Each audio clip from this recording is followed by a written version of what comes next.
Welcome to Gautam Roy education. Gautam Roy education সবাইকে স্বাগত। আজকে আমরা শুরু করছি জেনারেল সায়েন্স একদম প্রথম থেকে। প্রথম স্লাইডটায় দেখতে পাচ্ছ যে এসআই ইউনিটস, এই ইউনিটগুলো কি কি এবং সাতটা মেজর আমাদের আছে ইউনিট, সেটা সাতটা মেজর ইউনিট সম্পর্কে এখানে আলোচনা করব। তার মধ্যে এটা এসআই লেখা আছে।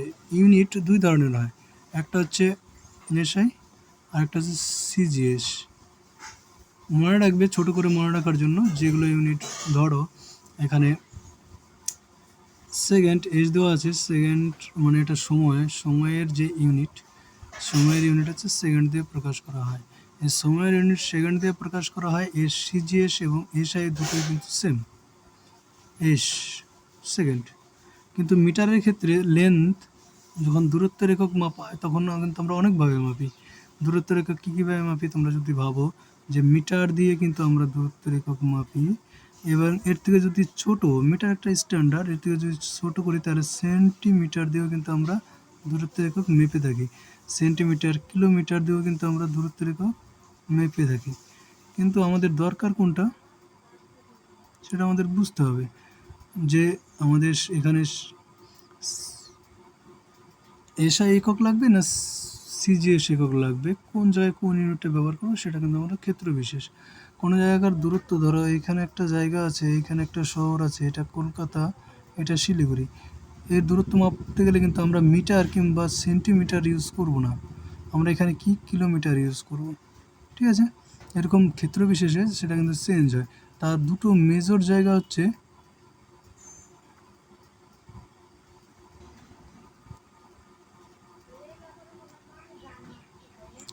যখন আমরা মিটারের ক্ষেত্রে দেখব দূরত্ব মাপার দুটো একক, সেটা হচ্ছে একটা সিজিএস আর একটা এসআই। দুটোই কিন্তু আমাদের মনে রাখতে হবে। সিজিএসের দূরত্ব মাপার একক হচ্ছে সেন্টিমিটার, যেটা ইংরেজিতে সিএম দিয়ে আমরা প্রকাশ করি। আর এসআইতে হচ্ছে আমাদের মিটার, যেটাকে স্মল এম দিয়ে প্রকাশ করি। এবার মাস, ভরের ক্ষেত্রে ভরের এসআই একক হচ্ছে কেজি, আর সিজিএস একক হচ্ছে আমাদের গ্রাম, জিএম দিয়ে লেখা হয় গ্রাম। তাহলে বোঝা গেল যে দুই ধরনের একক কিন্তু আছে। এই তিনটা আমাদের প্রধান, তার মধ্যে তিনটা হচ্ছে ফান্ডামেন্টাল একক বলা হয়। তারপরে আছে ইলেকট্রিসিটি কারেন্ট মাপার একক হচ্ছে অ্যাম্পিয়ার। তারপরে থার্মোডাইনামিক্স কেলভিন, থার্মোডাইনামিক্স মানে টেম্পারেচার, তাপমাত্রা, এটা হচ্ছে তাপমাত্রা। তাপমাত্রা মাপা হয় কেলভিন দিয়ে, এটা কেলভিন তাপ মাপা হয় কেলভিন দিয়ে। ঠিক আছে, আর তাপমাত্রা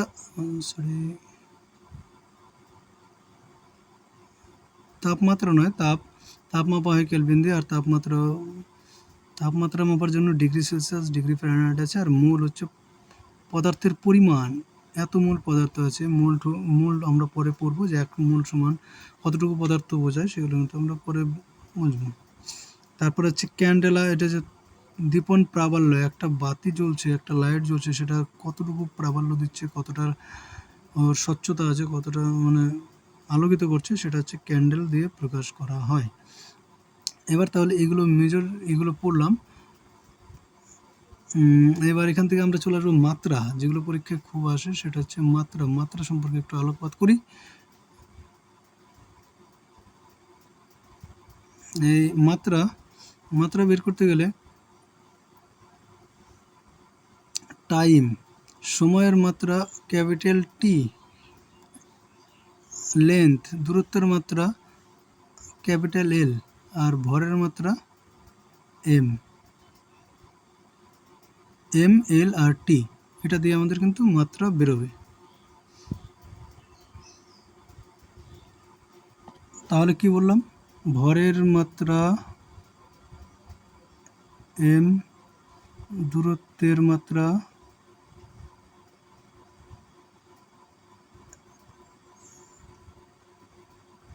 এল, আর সময়ের মাত্রা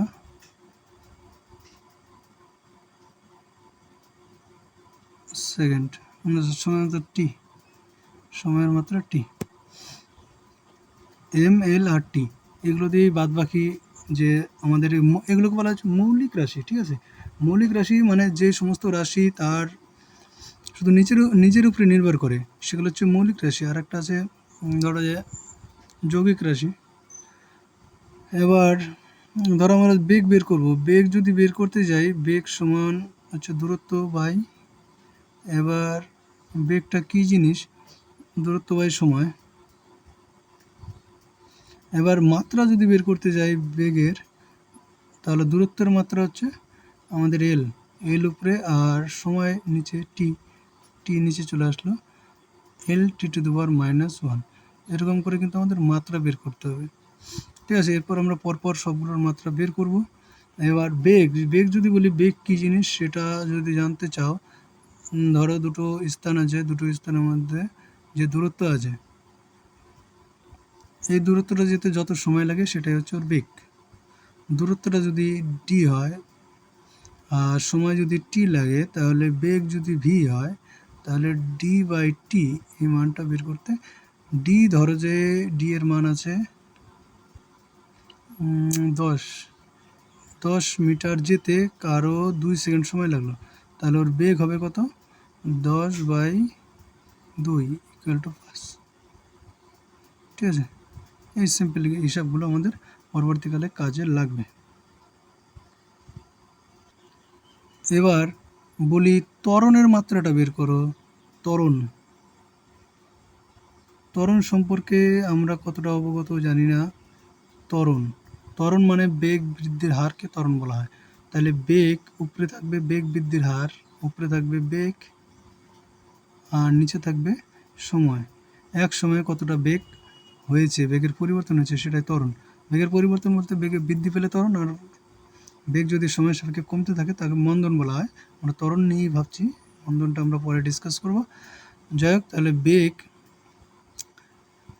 বেগের মাত্রাটা বের করলাম এল টি টু দি পাওয়ার -1, ঠিক আছে।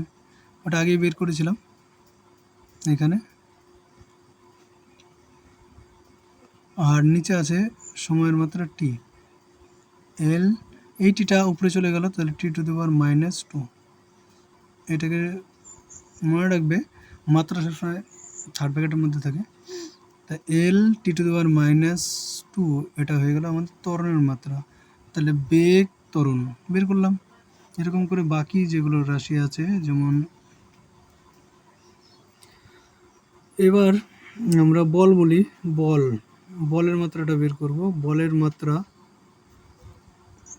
বল মানে হচ্ছে ভর ইন্টু ত্বরণ। বল ইকুয়াল টু হচ্ছে ভর ইন্টু ত্বরণ। বল ইকুয়াল টু ভর ইন্টু ত্বরণ যদি হয়, তাহলে ভরের মাত্রা আমরা আগেই দেখেছি, ভরের মাত্রা কি এম ফর মাস, আর ত্বরণের মাত্রা এখানে আমরা বের করলাম এল টি টু দি পাওয়ার -2। তাহলে মাত্রাটা M L T to the পাওয়ার -2, এটা হচ্ছে বলের মাত্রা। এরকম করে শক্তির মাত্রা, শক্তি মানে কি, বল ইন্টু সরণ, বল ইন্টু সরণ ইকুয়াল টু কার্য। এবার কার্যের মাত্রা যদি বের করি, কার্য ইকুয়াল টু বল ইন্টু সরণ। এবার যদি বলো সরণ কী জিনিস, পরে বলবো, শুধু মনে রাখবে সরণ একটা দূরত্ব। তাহলে বলের মাত্রা M L T to the পাওয়ার -2, আর সরণ হচ্ছে এল। তাহলে M L T to the পাওয়ার -2, এটা কার্যের মাত্রা পেয়ে গেলাম। আর শক্তির মাত্রা তোমরা বের করবে, কার্য করার হারকে শক্তি বলা হয়, সংজ্ঞা থেকে পেয়ে যাবে। এইবার এগুলোর একক, আমরা তো যেগুলো ফান্ডামেন্টাল আছে, যেগুলো মূল একক আছে, সেগুলোর একক আমরা বের করলাম। কিন্তু যদি অন্য এগুলো একক বের করি, তাহলে কী করে বের করব? ধরো এখানে আমরা বেগের একক বের করতে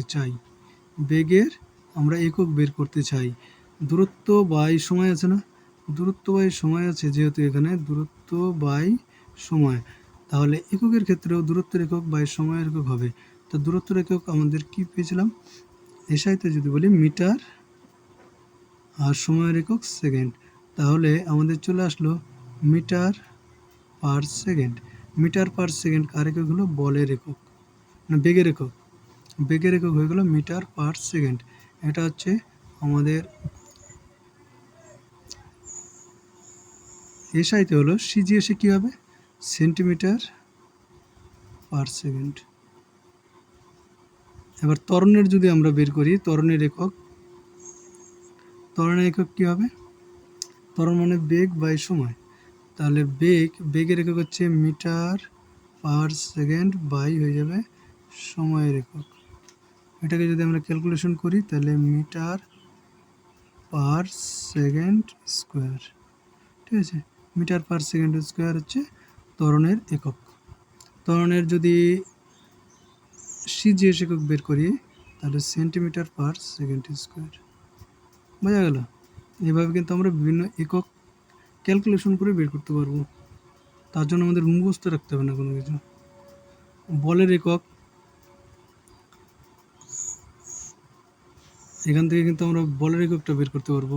ভর ইন্টু ত্বরণ, ভরের একক হচ্ছে গ্রাম, কেজি, এসাই তো বের করি কেজি।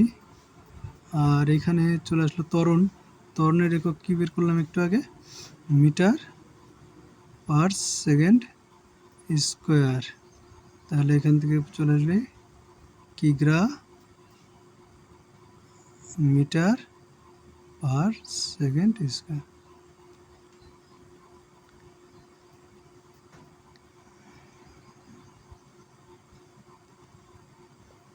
ঠিক আছে, এরপর পরবর্তী ক্লাসে আরও একক নিয়ে আলোচনা হবে।